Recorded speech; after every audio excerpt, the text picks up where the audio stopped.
What's up, folks? So it has been an interesting day, to say the least. So kind of a total out of left field surprise release. Today, Atomic Mass Games announced a points update for the X-Wing Miniatures game, and that includes both pilots and upgrades. And then also a new print and play section for the previously teased but unreleased Alpha Class Starwing and Phantom. So the TIE Phantom and the Starwing are, I believe, this technically makes them back in standard. And there's a pretty interesting meta shakeup. So we're going to look at all of that together, but I'm just on the Atomic Mass Games documents page. We've got the new ship points, the old ship points, the new upgrade points, and the old upgrade points. So you can see them both and compare the two. And then here is the print and play section. And we're going to look at all of those in a little bit more detail. I'm going to try to keep this fairly quick because there aren't a ton of changes and there is a little bit to talk about afterwards. So we'll look at that first. So this is the pilot points, and you'll see the standard loadouts for the Alpha Starwing have been added. All of the Alpha Starwings are 5 points across the board. Then moving on down, cruising right on through, we've got the Phantom added back in, and all of these are also 5 points except for the generic, which is 6, which makes sense. That's generic with 3 base attack dice that can cloak. It's if you could put 4 of those on the table, it would have been pretty nasty, which you still can, and they're actually nastier. I like this, because if you want to take 4, you have to use the named one. So, and you actually, yeah, you still can take the Imdar test pilot. Interesting. Anyway, I don't know why. It just has more loadout. It actually is tied for the most loadout of all of them, actually, but we'll see if anyone runs 4 generics. And then we'll cruise on down. We got Tomax, the standard loadout Tomax Bren went up 1 squad point to 4. And then we got a sneaky buffed Duchess, who went down 1 squad point from 5 to 4, and she has... That's it. Oh yeah, and her loadout was halved. So she had 14 loadout, now she has 7. But at 4 points, she's definitely a much more tempting piece, even with the reduced loadout. And then they have a mark for Black Squadron Scout changes for the generics striker, but I couldn't find any changes in that. Looks exactly the same as the last one. That might have been left over from a previous points doc. I don't know. Moving on down, in the Rebels, Braylon Strom, the Battle over Endor standard loadout Braylon Strom B-Wing went from 4 to 5.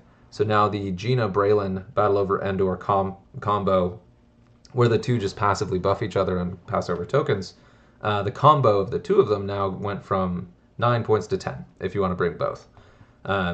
Probably a necessary change. They're just a little bit too efficient together. And it is a bummer that Braylon, who's definitely not as strong as Gina, has to go to 5 as well. But it's because of the efficiency of the combination that you kind of have to do that. That makes sense. Cruising right along, cruising right along. Ahsoka A-Wing. I was so excited about this change. So she went from 5 squad points, 12 loadout, to 4 squad points and 7 loadout. So big reduction in loadout. But I struggled to spend the 12 anyway, and having Ahsoka A-Wing at 4 points is awesome. She's incredible. If you haven't looked at Ahsoka A-Wing, her ability is crazy. And 4 points ties her with the other more expensive A-Wing, so there's definitely a case for taking her, where before it was pretty hard to justify. And she was still good at 5. So, yeah, love it. Gemmer, the Battle over Endor standard loadout A-Wing, went from 3 to 4 squad points. Also really good. She was just so incredibly durable. Her Gemmer was just so incredibly durable. You basically had to shoot at Gemmer twice, multiple turns in a row, which is just a massive waste of firepower on a 3-point ship. But you had to do something, because otherwise the ship was just a complete menace on missions and objectives. So I do appreciate that change. Hopefully Gemmer still sees play, still a really good piece, but now competitive with others, where before it was just like, why would I not take this? Cruising on down, we have Sabine and the Sabine's tie. Still the 2-point for Rebels, but loadout goes from 3 to 0. So no loadout on there. Still has a really good ability for a tie, but now there's more counterplay, right? Because previously people would slap on usually Beskar, which was a funny upgrade, and make her just an incredibly durable TIE fighter that even if people chased her down, she had really, really strong defense. So still a great piece, still your 2-pointer, but yeah, it was a little bit too good. Then we have Dash Rendar, the standard loadout for Rebels. This is also true in Scum. Both of the standard loadout dashes went from 7 to 6, which is pretty cool. That is now a really efficient piece, by far the most efficient of the YT2400s in Scum, and then also pretty competitive in Rebels as well. We'll see if we see it anymore, but that's pretty cool. And for those of you who were already running SL Dash, that's a great bonus.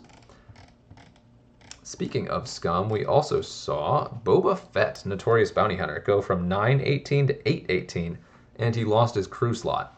But Boba coming from 9 to 8 really opens up the combinations of wingmen you can put with him. Like 9 was pretty constrictive, but you can really do a lot, or restrictive, excuse me. You can really do a lot with 8. Is he worth it? I think so, but I'm a Boba fan, so yeah. We'll see if people try him out. I really hope people do, because he's got a ton of upside as a really powerful piece, even without that crew slot. And that's going to open up a lot more experimentation with other builds in a way that cutting his loadout won't. I would actually have liked to see a bump in his loadout here, but yeah, still, that 1 point is nice. And again, if you had a Boba Dash list before, somehow you now gained 2 points, which is very exciting. Let's see, we're going on down, going on, make sure I don't miss any.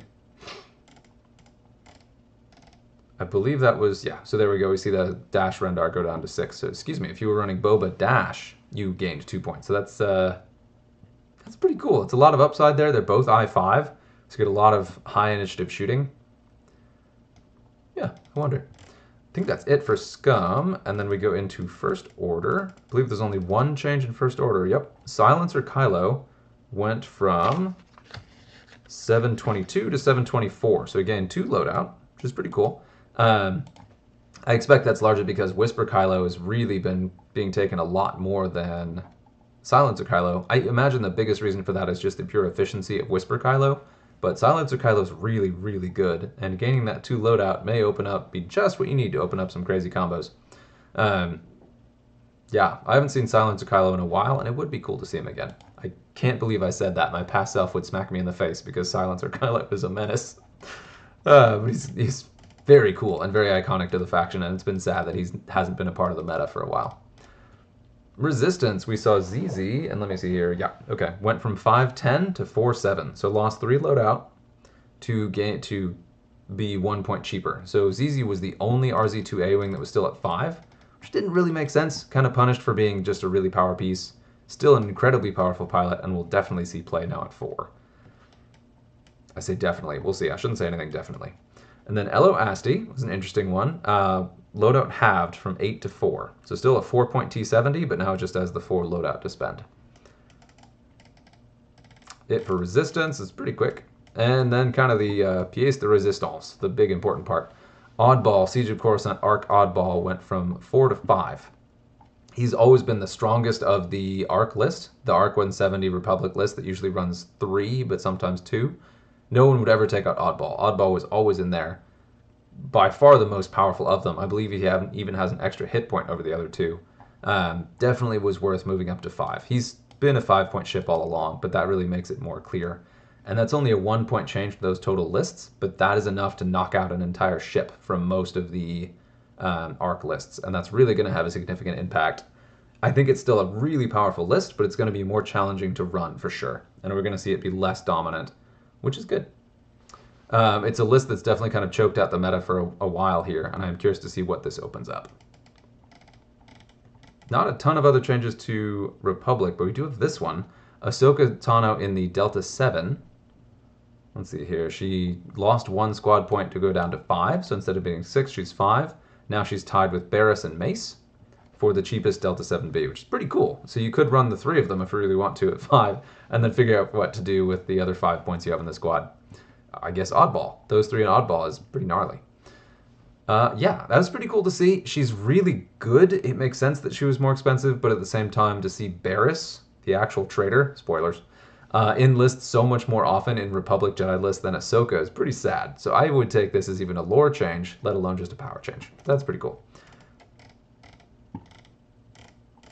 And then we have Kickback. The Siege of Coruscant V19 Torrent went up 1 squad point to 4, so from 3 to 4. That's another one that kind of shaves up the overall cost of the Republic Arc list, because Kickback was used quite a bit. Now you can use the custom one for 3 and go from there. But you do lose a little bit. I believe you lose Born for this, which makes him a little bit less of an efficiency piece that can just feed tokens. So it's, again, a small but meaningful change that really is going to make a difference overall. Let me check the... I believe they still have the two... Where is that? Clone. Clone Z95s, yes. So they still have the 2-point Z95. So there still is a lot of efficiency there. There's still a lot that Republic can do, but those two kind of key pieces going up one, that's definitely going to have a big impact on the meta, a lot more than it would feel like with just the two. I believe that the XWA points had both of the arcs go up 1 point. So all of them are 5, or maybe even all 3 of them. But this is a much more subtle change that's probably going to have a more dramatic impact in the tournament scene coming up here. And then we've got Separatist. There's some interesting buffs in Separatist. Grievous went from 511 to 514, so gained 3 loadout, which definitely opens up a little bit more of what you can do with him. I'm curious to see if anyone still runs him. At 5, he's pretty steep for a Belbalab, but that'll give you enough probably to run some of his signature stuff and maybe get a little bit more out of him. And then we also had another sneaky buff that I was not expecting. Darth Maul in the Sith Infiltrator went from 719 to 614. So he loses 5 loadout, but is an entire squad point cheaper on a 3-Force I-5 double tapping Sith Infiltrator. Yeah, he's still really good, and there's a lot you can do with that, and now there's a lot more you can build around him, especially because of how cheap and efficient a lot of Separatist stuff is. That's pretty cool. I wonder if anyone can cook anything with Darth Maul and figure it out there. And that's it. We'll take a real quick look at the upgrade points, but spoilers, there are only 2 changes. And there's the old ship points. We'll jump right to it. So number 1 of the changes is BB-8 goes from 8 to 4. No, excuse me, 5 to 4. So you can still run BB-8 on Elo. So if that was the thing you were going to do, he lost a bunch of loadout, so now you can still put BB-8 on there, but barely. Which makes sense. I think Elo was running a little bit too much with BB-8, and this means you can still do BB-8, but nothing else. And then there's one other change right here at the top, and that changes Death Troopers, going from 4 to 8, which is pretty important, right? I don't know that Death Troopers was really warping the meta, but it's an incredibly dangerous upgrade. Just having a ship not remove stress if it's anywhere on the table with Vader crew, so it is then not allowed to take an action and then punished with a free damage from Vader crew for not taking an action. Like, it's very scary, and just an incredibly powerful passive ability. That it was at 4 was pretty shocking. So 8 is totally appropriate for that upgrade. And there we have it on the upgrade points. Upgrade and pilot points, that's it. It's relatively small. But yeah, let's take a look at the Star Wing and the Phantom. And so this is the print and play document. We've got the full art for the customizable pilots that we've seen before. If you have any of the Imperial conversion kits, the Imperial conversion kits from 2.0 to 2.5, or actually these may be unchanged from 2.0 even. They may still be the same. And then we've got the full art card backs. So if you're doing professional printing of these, or if you go through Infinite Arenas now has the very high quality art assets to make these like official looking cards, which is really cool. Likewise for the Phantom, you get the customizable pilots, both the 2 generics and then the two each of the generics and then the 2 named pilots. And then the full art for these as well. And this is particularly nice because if you're going to be making any custom pilot cards, having the high resolution images is very helpful, making it look the part. And then we have the loadout cards, full art for the loadout cards as well. And then we have the same standard loadouts that were teased before, but with the full artwork, with the correct formatting we're used to seeing. So these are clearly not the test versions, these are formal versions. And I spent about 20 minutes like this, reading every single rule of these. And I have the video that I did of teasing the originals. And the only difference I've seen between these and the leaked ones is on Major Vinder, this long-range sensors ability is ever so slightly different, where now it says before you perform a lock action, you may spend 1 charge, 1 of 2. And if you do, you may acquire a lock on an object at any range during that action. Which is very cool. You can call your shot really early. The original wording was specific to phase. So it was during the activation phase or something. Let me actually see if I have it. This is my own video that feels a little bit weird. Yeah, Major Bender. It was, before you activate, you may spend 1 charge. If you do, you may acquire locks at any range until the start of the engagement phase. So it's specifically from activation to engagement. So you couldn't coordinate with it. You couldn't do any of the out of phase stuff, which now you can. So this is just before you perform a lock action, no limit whatsoever. So the ability was buffed a little bit. And then near as I could tell, everything else is exactly the same. I didn't actually check action bars on the Star Wings, but they really do look the same. So very similar, basically confirming that what we had were official AMG test material cards that is what was being designed. So we now have confirmation of that.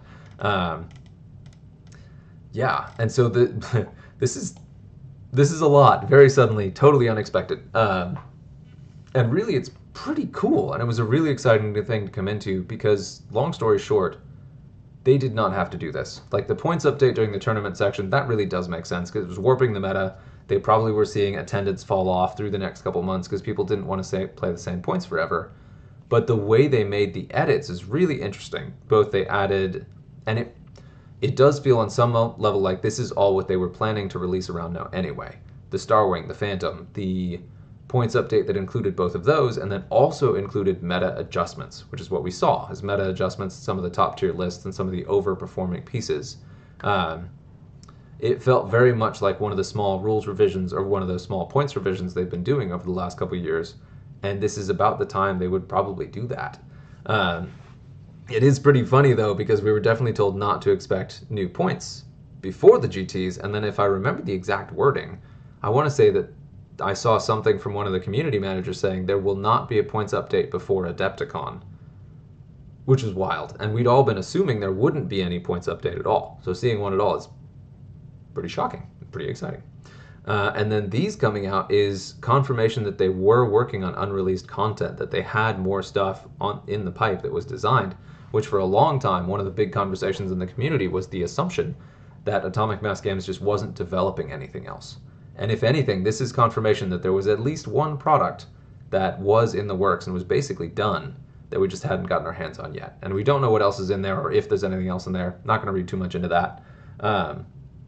But still, they're not going to make any money off this. There's no reason they had to do this. Releasing this, even in this form, it is just a nice thing to do, which I really appreciate.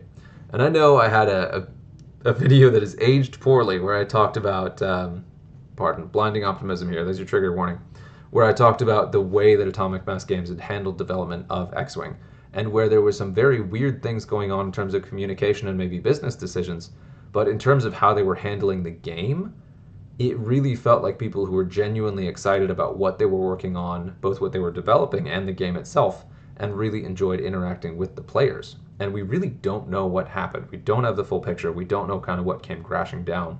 But for whatever reason, the team has never been quite as free as they wanted to be with the development of X-Wing. And we've got typos, we've got glitches, we've got communication snafus, whatever. On the grand scheme of things, that is relatively minor. I can feel people laughing in the background on that one. But anyway, yeah, there's still enough coming out that it really does feel like the team was excited about what they were doing and is sad that they had to call it when they did. And I don't know what we're going to see come out of that. Maybe one day we'll get a tell-all book that tells us all about it, but still, I really appreciate this gesture, putting these out. And I made a joke earlier today about there's a desk troll somewhere in AMG's offices, some rebel hiding out under a desk and just quietly releasing what they can when opportunities arise. I would be willing to bet it's the entire development team. They're just looking for opportunities to release stuff when they can, but their hands are in many ways basically tied. So we'll see what comes of it all. But yeah, this is a very exciting moment. Really cool to see a shakeup before the tournament season continues on, and to know that Adepticon is going to have an actual interesting meta is cool. So very optimistic spot to end on. It is now. Ooh, almost. So at the time that I'm recording this, it is still just barely still Friday the 6th. We'll see if I can get this out in time. But yeah, very exciting times. Let me know what you think. Cheers.